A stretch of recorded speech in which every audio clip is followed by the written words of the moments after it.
Integers में सबसे ज़्यादा गलती होती है माइनस माइनस के चक्कर में, लेकिन इस वीडियो में सब क्लियर हो जाएगा। इस चैनल पे बहुत सारे शॉर्ट, स्मार्ट और हेल्पफुल वीडियोस आपके लिए रेडी है। So don't scroll, watch the video till the end and crack integers once and for all. Ready? Let's start. पहला क्वेश्चन है फिल इन द ब्लैंक्स। इसकी जगह पे आपको एमसीक्यू भी दे सकते हैं, ठीक है। Objective type questions, multiple choice questions भी दे सकते हैं। उसमें से आपको करेक्ट करना है, करेक्ट आंसर को टिक करना है। पहला क्वेश्चन दिया है एडिटिव इनवर्स ऑफ -1। -1 मतलब इसमें हमको ऑपोजिट साइन यूज करना है, क्योंकि क्या वर्ड दिया है, एडिटिव इनवर्स। सो -1 का आंसर क्या होगा, +1। Are you getting? इसका मतलब +1। Next, multiplicative inverse. Multiplicative inverse का दूसरा नाम है रेसिप्रोकल। रेसिप्रोकल, तो इसमें हमेशा याद रखना, माइनस को ऐसे ही रखना, 2/5 का रेसिप्रोकल करना, जिससे आंसर हो जाएगा -5/2। तो ये है हमारा सेकेंड आंसर।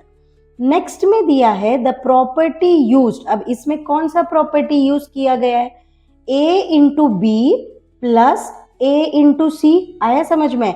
इसका मतलब ये कौन सा प्रॉपर्टी हो गया, a into bracket b plus c. जब हम a इंटू बी को मल्टीप्लाई करते हैं, बीच में प्लस लिखेंगे, फिर से a को किससे मल्टीप्लाई करते हैं, c से। तो ये प्रॉपर्टी का नाम है डिस्ट्रीब्यूटिव। इस प्रॉपर्टी का नाम क्या है, डिस्ट्रीब्यूटिव प्रॉपर्टी। नेक्स्ट क्वेश्चन, हमको मल्टीप्लाई करने की ज़रूरत नहीं है, क्योंकि हमने देखा है कितने भी इंटीजर्स होवे, अगर उसको मल्टीप्लाई बाय 0 कर रहे हैं, n number of integers multiplied with 0, the answer is always 0. No need to multiply, उसको करने की ज़रूरत नहीं है। नेक्स्ट, जैसे ये क्वेश्चन आपने देखा, कोई कोई बच्चे क्या लिखते हैं, -6 ऐसे लिख देंगे, जबकि रॉन्ग है। यहाँ हमको मल्टीप्लाई करना है। सो 2 2 ज़ा 4, 4 2 ज़ा 8, 8 लिख दिया हमने।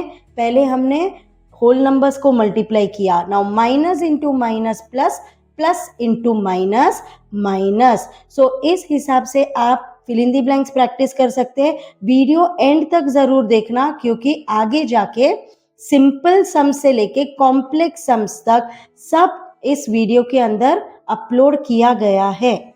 Now let's switch to the next question. Verify the following and name the properties. Verify का मतलब क्या, चेक करना है हमको। Verify means to check. कैसे चेक करेंगे हम, पहले इस साइड को बोलते हैं LHS और इस साइड को बोलते हैं RHS। LHS का पहले आंसर निकालेंगे, फिर RHS का आंसर निकालेंगे। अगर LHS is equal to RHS है, इसका मतलब it is verified. Unless and until LHS is equal to RHS हम प्रॉपर्टी भी नहीं लिख सकते। इसके लिए दोनों को इक्वल होना जरूरी है, और जैसे ही वो इक्वल हो गया हम प्रॉपर्टी का नाम बताएंगे। सो 4 + -6 का मतलब क्या होता है, 45 - 6। 45 - 6 कितना होता है, आई थिंक 39। करके देखना आप, 39 + 6 कितना है, 45।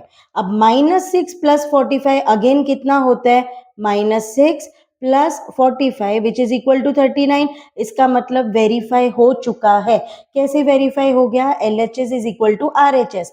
जब हम क्वेश्चन देखते हैं, इसको एज्यूम करना A, इसको एज्यूम करना B, तो A + B is equal to B + A। ये कौन सा प्रॉपर्टी हो गया, A + B is equal to B + A। इस प्रॉपर्टी का नाम क्या है, कम्यूटेटिव प्रॉपर्टी। इसको क्या बोलते हैं, commutative property. So in this way हमने प्रॉपर्टी का नाम भी दिया है। नाउ सेकेंड क्वेश्चन, जैसे ही हमने ये क्वेश्चन देखा, पहले हम LHS सॉल्व करेंगे, RHS करेंगे। पहले वेरीफाई करना है। वेरीफाई का मतलब क्या होता है, LHS का जो आंसर है वो इक्वल होना है RHS के आंसर से।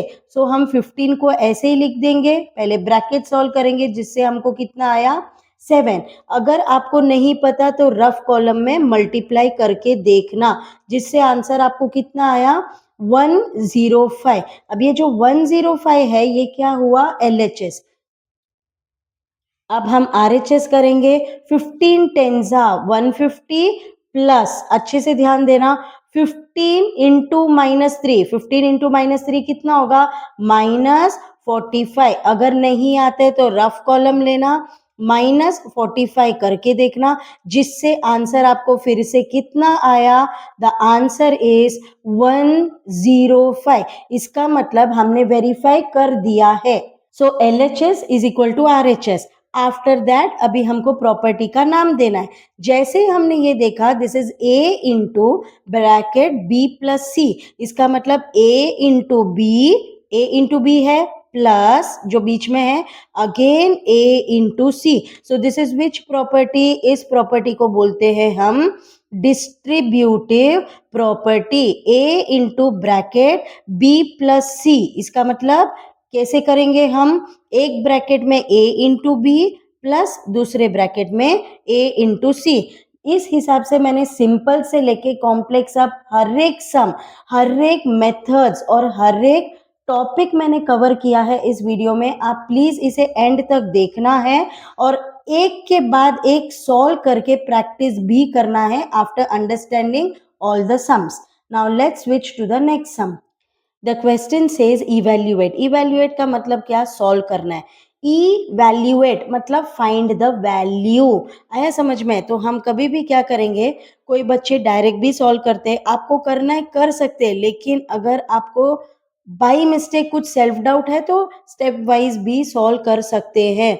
-36 डिवाइड बाय -4, अब माइनस माइनस कैंसिल हो गया तो आपका आंसर कितना आया, 4 9 जा 36। नेक्स्ट सम देखना, आप मेंटली भी सॉल्व कर सकते हो, स्टेप्स की जरूरत नहीं है, but in case if you want you can solve. इसमें हमेशा बॉडमस पहले ब्रैकेट सॉल्व करना, तो ब्रैकेट हम कैसे सॉल्व करेंगे, -36 डिवाइड बाई 2, इसको एज इट इज रखना।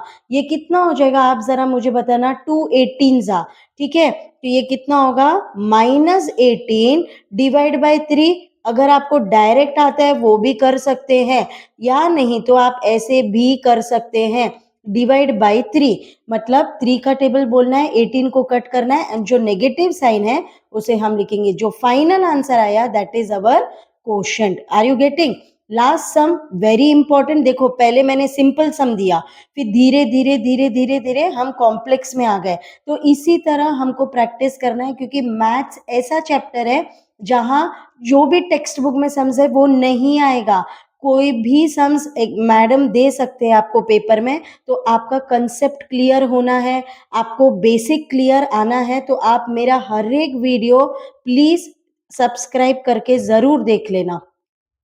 पहले ब्रैकेट हम सॉल्व करेंगे, -6 प्लस 6 कितना हो जाएगा, 0। आया समझ में? नाउ -2 प्लस 1 कितना हो जाएगा, -1। तो 0 डिवाइड बाय -1, इसको करने की जरूरत ही नहीं है, आया आपको आंसर 0। ठीक है, अब हम जाएंगे। नाउ ये जो भी सम्स था ये टेक्स्ट बुक में से सिमिलर सम्स उन्होंने दिया है। आज के बाद दैट इज इस साल से आपको एक नया रूल है, कॉम्पिटेंसी बेस्ड क्वेश्चंस। अब कॉम्पिटेंसी मतलब क्या, कोई भी कॉम्पिटिटिव एग्जाम में आप जैसे जाते हो, जैसे ओलंपियाड एग्जाम है, नीट एग्जाम, जी एग्जाम जो भी है, उसके बेस्ड में भी आज ये दिस ईयर से आपको सम्स पूछे जाएंगे। तो मैंने एक सम दिया है, आप प्लीज प्रैक्टिस करना, उसी बेस में और भी सम्स मैं आगे के वीडियो में एक्सप्लेन करूंगी, अपलोड करूंगी, हर एक important sums. Now let's switch to the next sum. Competency based question, ठीक है, पहला क्वेश्चन ऐसे भी पूछते इवेल्युएट। अब ये सब सम्स आपको टेक्स्ट बुक में नहीं मिलेगा, क्योंकि ये एप्लीकेशन बेस्ड क्वेश्चंस है, आपको अप्लाई करना है। तो ये यूजुअली हायर क्लासेस में रहता है, लेकिन आपको इस क्लास में भी पूछ सकते हैं। जैसे कि मैंने कहा कॉम्पिटिटिव एग्जाम्स के लिए आपको प्रैक्टिस हो सकता है। ठीक है, अब हम लिखेंगे -16 इंटू, पहले ब्रैकेट सॉल्व करना, -13 प्लस -13, तो आपका आंसर कितना आएगा, -16। -60 इंटू -60, अब अच्छे से देखना, माइनस इंटू माइनस प्लस हो गया, माइनस इंटू माइनस प्लस हो गया। इसके आगे मैं क्या लिख रही हूँ, 16 इंटू 16 डिवाइडेड बाई 60 इंटू 60। अब 16 और 60 कौन से टेबल से जाएगा, शायद 2 टेबल से। सो 2 8 जा 2 30 जा, जो हमने किया है वो ही इधर भी करेंगे क्योंकि दोनों सेम है। 8 और 30 फिर से कौन से टेबल में जाएगा? 2 टेबल से। सो 1 2 जा 2 15, वही हम यहाँ भी करेंगे। 4 डिवाइड बाय 15। अब हमारा आंसर क्या है? 4 into 4 divided by 15 into 15. It means what? Product of numerators divided by product of denominators. 4 4 जा कितना होगा? 16। 15 15 जा कितना होगा? 225। और ये है आपका फाइनल आंसर। इंटीजर्स का मास्टर तो बन गए हो, अब बारी है प्रैक्टिस की। और गुड न्यूज ये है कि इस चैनल पे बहुत सारे शॉर्ट, स्मार्ट और हेल्पफुल वीडियोस आपके लिए रेडी है। सो एक एक करके सॉल्व करो और मैथ्स के चैंपियन बनो।